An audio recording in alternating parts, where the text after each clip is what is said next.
মাংস রান্না করব, মুরগির মাংস। মাংস কষাচ্ছি। এই তো সিজাল যে মাংস, মুরগির মাংস অথবা গরুর মাংস দিয়ে খেতে খুব ভালো লাগে।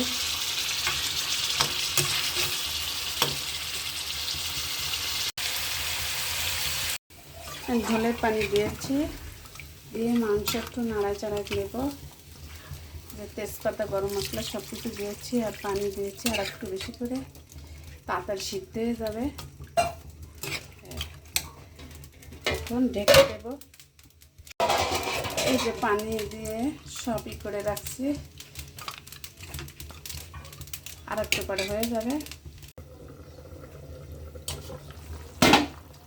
এখনো হয়নি, আরো কিছু সময় লাগবে, আর একটু পরে হয়ে যাবে। রান্না শেষ করলাম,